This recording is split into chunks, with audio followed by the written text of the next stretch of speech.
Hello everyone, this is a demo of 100G BPS DP-QPSK optical signal transmission setup. Over here we have three rack mount systems. On the bottom it's a 4-channel modulator drivers up to 40 gigabits per second. On top of that it's a line wave modulator for DP-QPSK modulation up to 100 gigabits per second. Over here, that's the 100 gigabits per second for the receiver, also known as the coherent receiver. In this setup, I have 4 PRBS signals as input. On the bottom, it's the Optilab BT24X2 PRBS generator up to 24 gigabits per second per channel. So this housing hosts 2 channels of output up to 24 gigabits per second.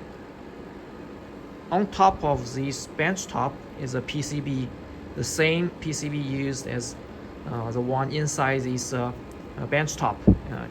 So that provides another 2 channels of 24 gigabits per second PRBS signals. Over here I have the computer hosting the Optilab Terraport software to control the PRBS output. You can see here I have channel 1 and channel 2 both enabled, with the phase setup pre-compensates the length of the fiber, so ensure the eye reach at the same timing. I have another computer here control the other set of 2-channel PRBS set generator. Again, the phase here has been also preset for the optimized timing concern. Okay, right now here 2 channels output from the PRBS generator is put into this 4-channel modulator driver, and the other 2-channel PRBS signal output is connected to the other 2 channels of the modulator driver. And the output, the amplified output of these modulator driver are further connected to the line wave modulator DP-QPSK 100R system. These 4 channels are also known as the QY, IY, QX, and IX channels. I have the 4 cables already pre-labeled 1, 2, 3, 4, corresponding to the 1, 2, 3, 4 channels of this modulator driver. Okay, now this PRBS signal generator has been enabled. On the modulator driver setup page, each channel we can use the top button, the top and bottom toggle button to toggle different pages between channel 1, 2, 3, and 4. To enable the driver output, you click the center button. That will bring up a cursor shown on the screen. Right now, under this channel 1 on, you can see that's already enabled. You can, with this selected, you can use the top button again to toggle between on and off. And once you switch to on, just hit the center button again to accept any change. You can use the same method of operation to change the gain setting and the eye crossing setting. The last setting, DC output, is not used in this setup. You can ignore it. Okay. To enable the application of modulator driver, first you need to make sure every ports are connected properly or terminated to 50 ohm properly. This is extremely important. If you fail to terminate the ports with 50 ohm, the modulator driver may be damaged. Okay, now with all 4 channels being hooked up, we can enable each channel. Here I'm on channel 1 setting page. Right now you see the status is off, gain is 0 because it hasn't been set yet. And DCA is also 0 because it wasn't enabled. We're going to use the center button. You hit it once. Under the off letter, you see there's cursor flashing. And then you can use the right button to move your cursor to the desired digit for selecting the digits for change the setting. Here I'm circling back to off, and then use the top button, hit it once, toggle it to on, and then hit the center button again to accept the change. Wait a couple seconds. Now it's on. And gain, you see, is set to 5.2 and DC is set to negative 0.58. Next, use the bottom button here. Go to the second page. You can use top button to go back to the channel 1. Now go to channel 2. Repeat the same setting. Hit the center button. Toggle it. Hit center button again to turn on. You can go to the third channel, hit center button, toggle it, change it to on. Next, channel 4, change to on. Okay, now all 4 channels are turned on. Right now, all 4 channels are enabled. Next, I'm going to turn on this live wave transmitter, live wave modulator unit. The live wave modulator unit has an optical input, and the output is on the other side. For the optical input, I have a 4-channel TWL, tunable wavelength laser. Here I only use 2 channels from this laser. One for the CW light source input into this LM DP-QPSK system. The other channel set to the same wavelength, 1550 nanometer, to be used as a local oscillator input to the receiver unit. Again, both channel wavelengths are set to 1550 nanometer.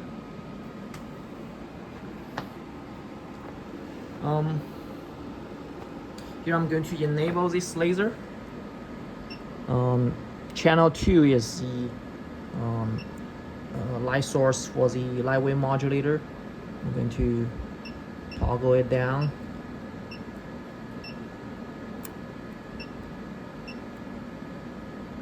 Oh, okay. The key switch needs to be turned on first. Let me go back, do it again.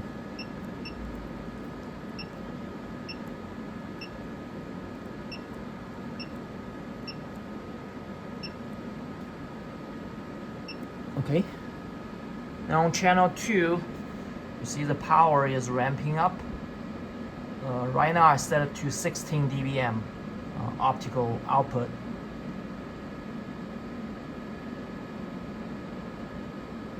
Okay, you see it's 16.3 dBm now, and the power is stable. So that's the input power into this live wave transmitter. through this fiber. Again, these 4 RF channel input, basically data input has been enabled. I'm going to turn on this rack mount. There's a switch on the back.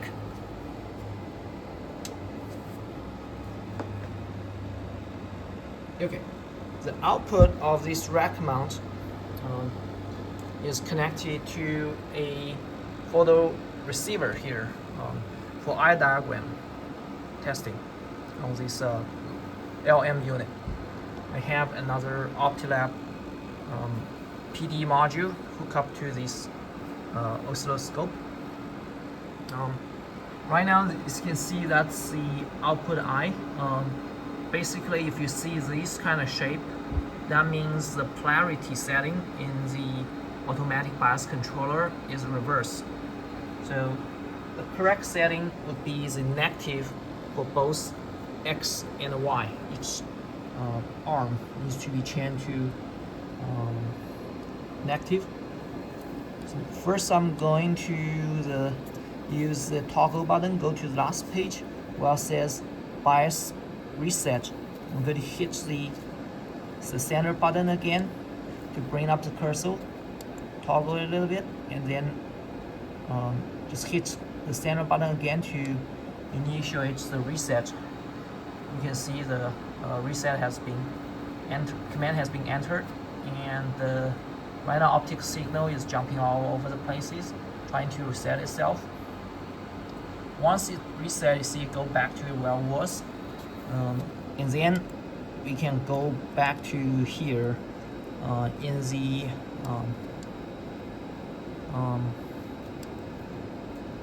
Y polarization. You toggle it, accept the change, go to the X polarization. I'm going to change to negative as well. Okay.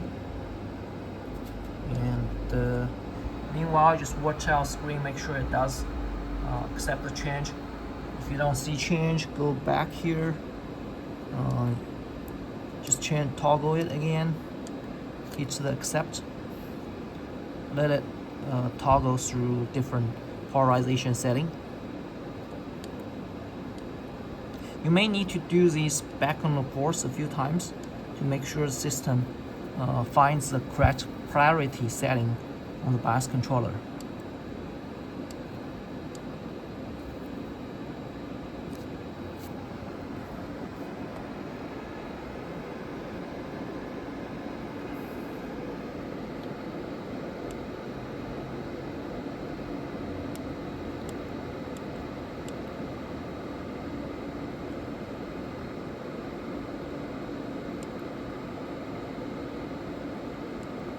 Again, if you see the controllers having trouble with locating the eye, you may just need to reset again.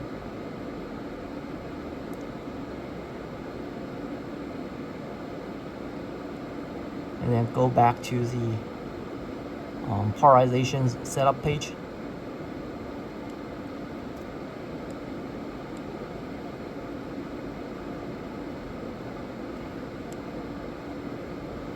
Just let it set again. You can see it's still trying to bias. Looks like it's getting close.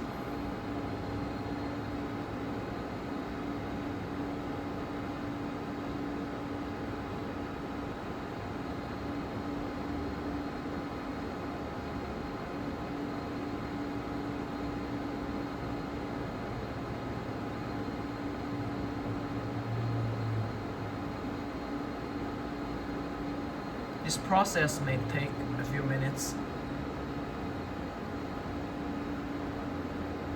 So the internal bias controller is going to automatically look for its bias point and settle down to the specific operating point.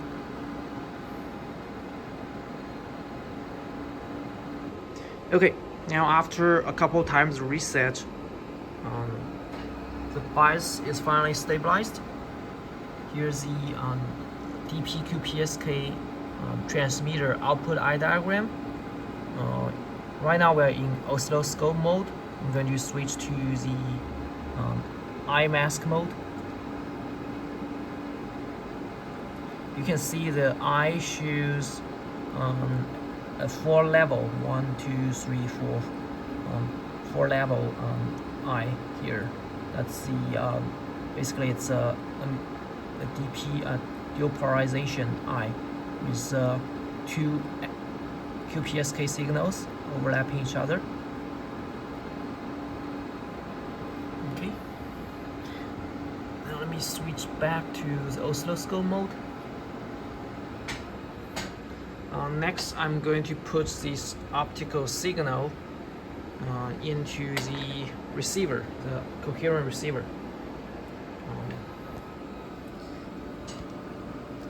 Here I'm going to take out the okay. Going to set it for a second.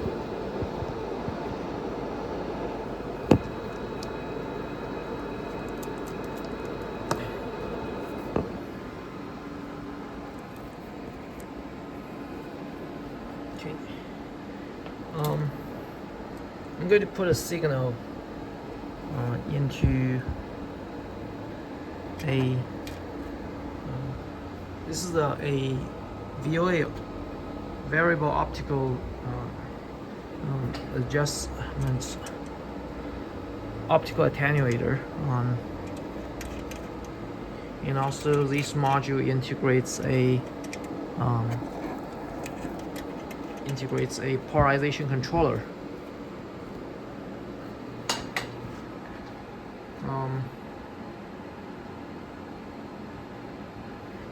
The optical signal from transmitter now is hooked up to the polarization controller and the variable optical attenuator combo set here. The output is connected to this coherent receiver to the input port here. The local oscillator is hooked up to channel 1 of this tunable laser. I'm going to enable it now.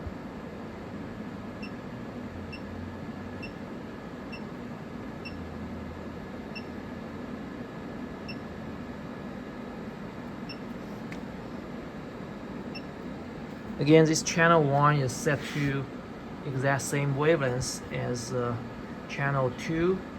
Both are 1550 nanometer. For the local oscillator power level, I set to 7 dBm. This LO input can accept power range up to 13 dBm. Depends on the signal level you put in, you can adjust from there. Now I'm just choose 7 dBm, we can go from there. The coherent receiver has 4 channels of output, corresponds to the 4 data stream, YQ, YI, XQ, and XI. For each channel, it uses differential output, positive and negative. We can go through each one of them right now. I have all the channels just terminated with 50 ohm, except the last one. Hook up to the oscilloscope here, to channel 2 here. I'm going to enable it. This green curve here right now, this is still off, so you don't see any signal. The purple curve is the eye diagram just saw from the DP-QPSK transmitter output. Right now it's being moved away from this, so I'm going to disable it. Now I'm going to turn on the switch of this coherent receiver. You can see that on coherent receiver it detects about -6.5 dBm optical input. Its internal VOA function is disabled right now, so we're just using the external VOA here. We can adjust the input power level. You see I kind of increase it a little bit to -4. That might be a little too much, so I'm going to attenuate to about -7. Again, it depends on the signal level. It doesn't have to be exact 7. You can choose a range that's more reasonable to the actual setup. The operating mode is set to manual gain control mode right now. Again, you can use the standard button, hit it, and the cursor shows up. You can toggle it to the AGC automatic gain control mode.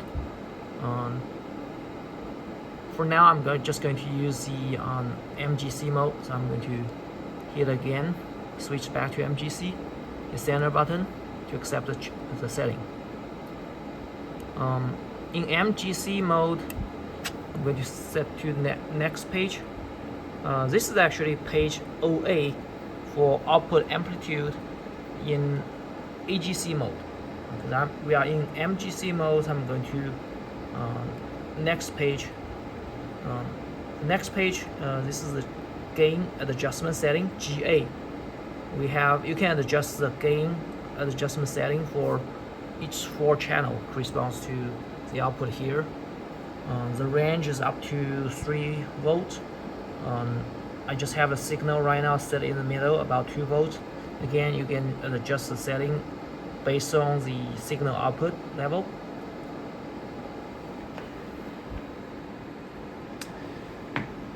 Okay, next I'm going to turn on the key here. And now you can see the signal on the oscilloscope. Right now, because the timing jitter is quite high, because we don't have a CDR clock's data recovery module hooked up to recover its actual clock signal. So I'm still using the PRBS signal clock. It's about 12 gigahertz clock as my trigger source here. That's why you see the data is kind of a little blurred. But if we enable the eye mask, you can see kind of 4 eye here. The rims are because of polarization. I'm going to adjust a little bit on the polarization controller as well. You can see here I'm going to adjust the pedal kind of to move away the other right, because it has both X and Y kind of mixed together. I'm going to adjust a little bit to make one go away.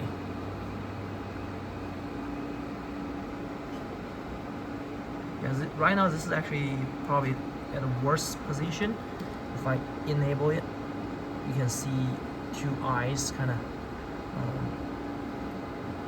you can see kind of 2 together.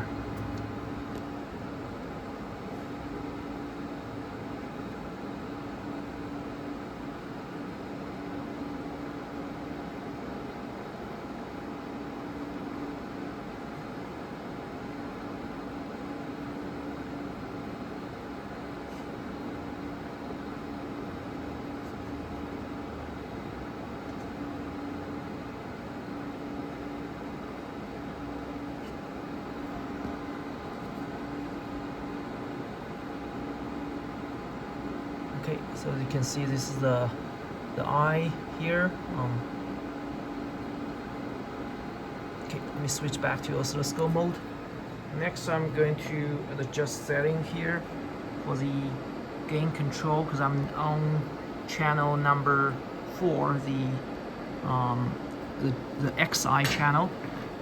So I'm going to use setting here. And again, hit the center button. Then you can move your cursor. I'm going to adjust the setting on the last channel. So right now it's 1.99. For example, let me just change to 1.5. Kind of went a little over, so I need to just keep going up to toggle, switch back to, it goes in the order of 0 to 9. Once you hit 9, it will recycle back to 0. So I'm going to hit to 1.49. You can see here the signal right now hasn't changed. Next, I'm going to hit the center button to accept change. You can see once I made a change, the signal gets slightly smaller. You can see the eye is a little smaller now. Yep. Okay, and if I want change it back, you just repeat the setting. Like we can even make it slightly larger, so we can go to too low. Maybe just 2.39, 2.29, 2.3. Hit enter. You can see that right now it actually got too much signal, which saturates the output. If we do the eye mask, you see the signal just saturated. So sometimes it's not a good idea to do too much gain, especially when you had enough signal. So I'm going to change it back to about 2.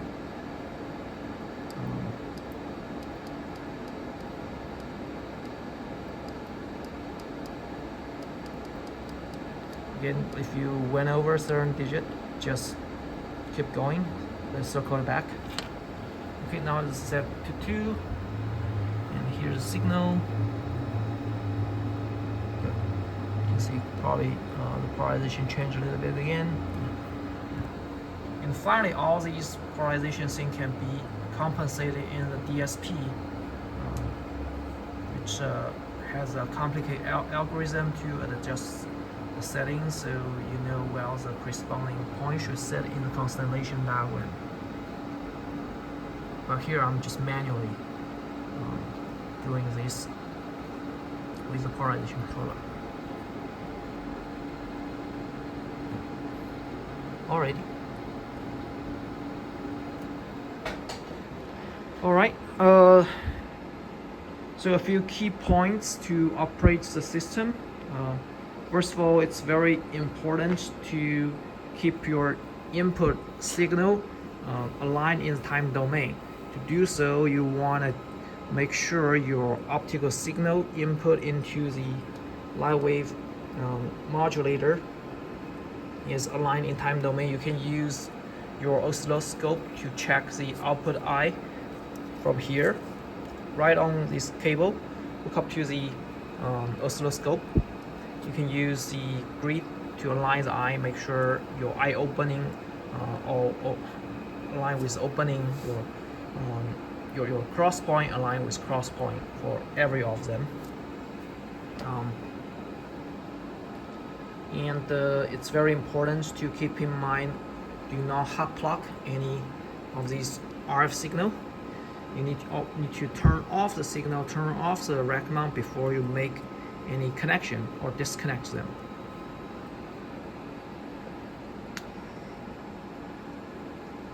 Alrighty, that should conclude this demo setup. Thank you, everyone.